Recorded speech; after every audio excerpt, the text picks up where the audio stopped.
მოგესალმებით მეგობრებო, დიდი ხანია ვიდეო არ ჩაგვიწერია ჩვენს გვერდზე, ამიტომ გადავწყვიტეთ ჩვენი არქის გაახლება და თქვენთვის ახალი ინფორმაციის მოწოდება და რა თქმა უნდა, გადავწყვიტეთ ახალი ლოცვების დამატებაც. თუმცა დღევანდელ ვიდეოში მინდა გასწავლოთ თუ როგორ ახერხებენ ჯადოქრები ასეთ ძლიერი ზემოქმედების მოხდენას ადამიანებზე და რა მეთოდებს მიმართავენ. იმისთვის რომ ჯადოქარმა ჯადო გააკეთოს, მას აქვს მხოლოდ ორი მეთოდი. ერთი არის სასაფლაოზე რიტუალების ჩატარება და მეორე არის ეკლესიაში. ყველა ჯადო არ აქვს მნიშვნელობა, რა სახის იქნება, გასაგიჟებელი, დასაშორებელი, ოჯახის არევაზე გაკეთებული, ჩხუბზე, გაუთხოვრობაზე, ოცოლობაზე, უშვილობაზე და ასე შემდეგ, ყველა ჯადო კეთდება ან სასაფლაოზე, ან ეკლესიაში. თუმცა ჯადოებსაც გააჩნია კონკრეტული ჯადოები კეთდება ეკლესიაში და უნდა ჯადოქარმა იცის, ან რომელი ჯადო რომელ ადგილზე უნდა გააკეთოს. აქედან გამომდინარე, როდესაც ლოცვებს ვიწყებთ, პირველ რიგში საჭიროა, რომ ვილოცოთ აუცილებლად საეკლესიო და სასაფლაოების ჯადოების მოხსნის ლოცვები. პირველ რიგში უნდა იცოდეთ, რომ სასაფლაოზე გარდა ადამიანების სულებისა, რომლებმაც არ დატოვეს დედამიწა გარკვეული მიზეზების გამო რაღაცა დარჩათ გასაკეთებელი, ბინადრობენ ასევე სხვადასხვა სახის სულები. არის ასტრალური სულები, რომლებიც ადამიანური სული არ არის, არის დემონური ძალა და ასე შემდეგ. ძალიან ბევრი სხვადასხვა სახის სული ბინადრობს. ყველა სასაფლაოს ყავს თავისი მცველი. ეს მცველები არიან სულიერი არსებები, ოღონდ არ არიან ადამიანური სულის მქონე.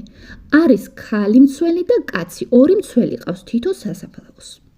სასაფლაოს მცველები განკარგავენ სასაფლაოზე სიმშვიდეს. მათ დაქვემდებარებაში არიან როგორც დედამიწაზე დარჩენილი მობოდიალე სულები, ასევე უწმინდური ძალა და ასევე ყველა ის ასტრალური სული, რომელიც მათ ტერიტორიაზე ბინადრობს.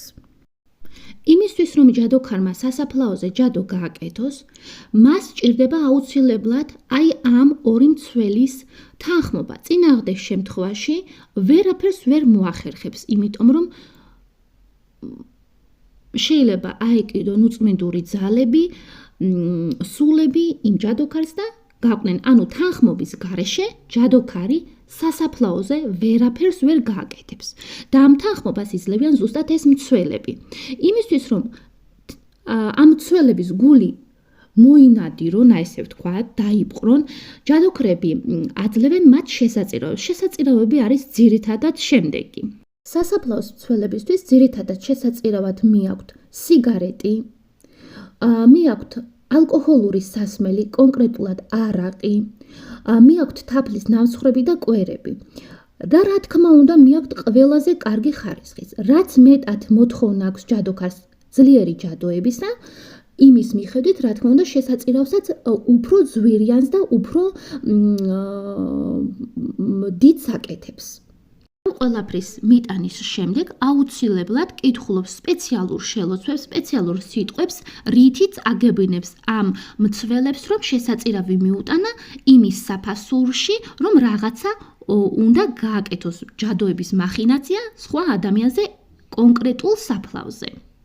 რა თქმა უნდა, ჯადოქარს წინასწარ გათვლილი აქვს, თუ ვის საფლავზე უნდა გააკეთოს ჯადოები. მანამ გადაუხდიდა, ასე ვთქვათ, გამოსასყიდს ამ სასაფლაოს მცველებს.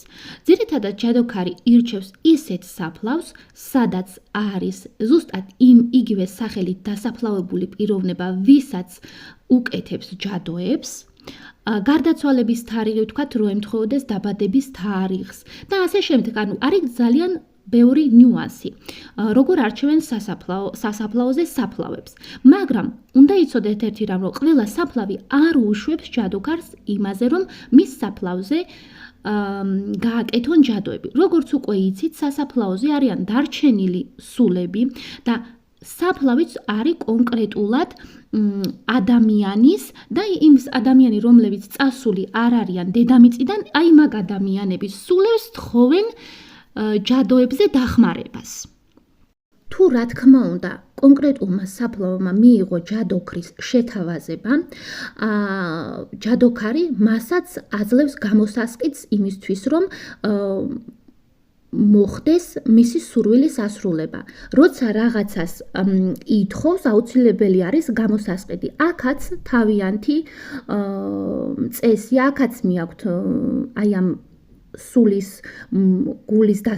გულის მოსალბობა და ესე რომ ვთქვათ დედამიწისეულად თაფლის კვერები და მოკლედ ასე ვთქვათ როგორც საკურთხი აი ესეთ რაღაცას უკეთებენ ამ კონკრეტულ საფლავზე მობინადრე სულს. სასაფლაოზე მობოდიალე ადამიანების სულები არ არიან ისეთები, როგორიც სიცოცხლეში იყვნენ, არიან გაბოროტებულები და აქედან გამომდინარე არანაირ პრობლემას არ წარმოადგენს მათთვის ის, რომ სხვა ადამიანი დააზიანონ. ზოგჯერ ხდება, რომ თქვათ საფლავი არც იღებს ჯადოქარს და მაინც აკეთებენ მიბმებს, ესეთი რაღაცებიც ხდება, ეს უფრო რთული მაგია, მაგრამ მე გიხსნით ეხლა ისეთ დეტალებს თუ რომ მიხვდეთ რანაირად ხდება ამ ჯადოების კეთება.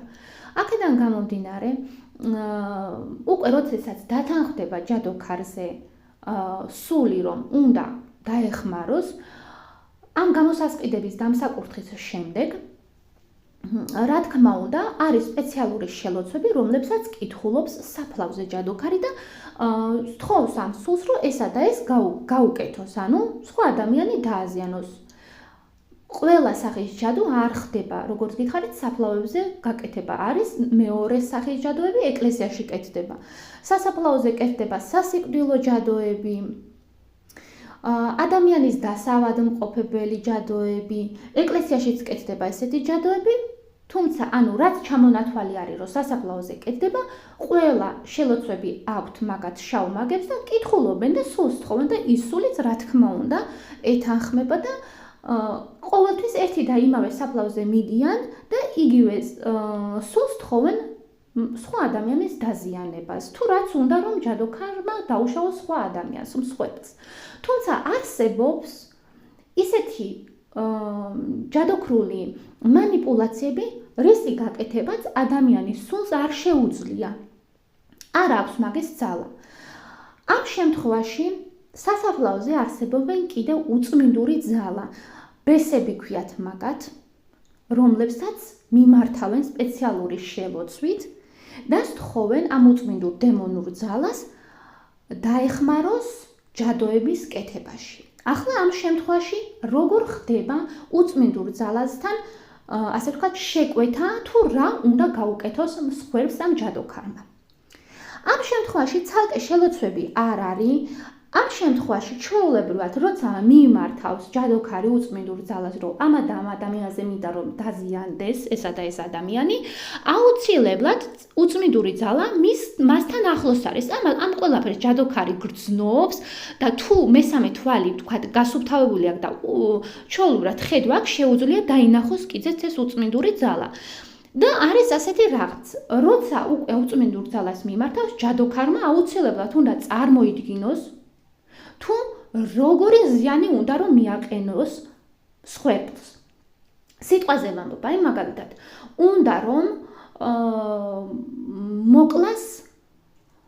მოკლას ადამიანი და წარმოიდგენს, სცენარი უნდა წარმოიდგინოს თუ რანაირად მოხდება, იმიტომ რომ იმ უწმინდურმა ძალამ არ იცის, ანუ რა უნდა სიტყვებით არ ეუბნება, იმიტომ რომ შელოცვა არ არის, მანდ არის უკვე უწმინდურ ძალას, როცა მიმართავს, უნდა წარმოიდგინოს თვითონ ჯადოქარმა თუ რა უნდა, ანუ სცენარს დგავს. წარმოიდგენს, თქვა სიტყვაზე ვამბობ, რომ ადამიანი უნდა მოკლას. წარმოიდგენს, რომ უნდა რომ მანქანაში, თქვა სიტყვაზე ვამბობ, ავარია უნდა მოხდეს, ვიღაცა შეეჯახოს, ან სტოლბა შეეჯახოს, ან მანქანა უნდა ამოყირავდეს, რა ვიცი, ჯადოქრის ფანტაზია, ეგენი ხო გიჟები არიან და მაგით ფანტაზიაში რა მოვა აზრად, ჩვენ არ ვიცით, ხო? აქედან გამომდინარე, ამ ყველაფერს რო წარმოიდგეს, სცენარს რო დაგეგმავს, აი ამ სცენარს ეუბნება, რომ ეს უნდა გააკეთოს და უკვე ის უწმინდური ძალა იმის შეკვეთას ასრულებს. რა თქმა უნდა, ჯადოები შეიძლება ვთქვათ, მალე გააქტიურდეს და ძირითად შემთხვევებში წლების მერე აქტიურდება.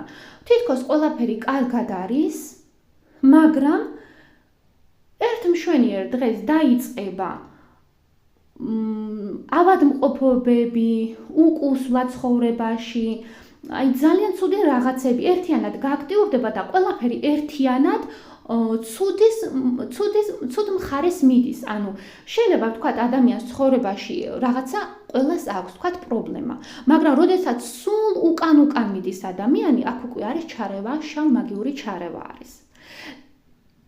მაგრამ შეიძლება ვთქვათ, ადამიანს არაფერი, ვთქვათ, დღეს ქონდეს პრობლემა და ხვალ გადაწყვიტოს პრობლემა, მაგრამ როცა სულ ესეა, უკვე არის, რა თქმა უნდა, საყურადღებო.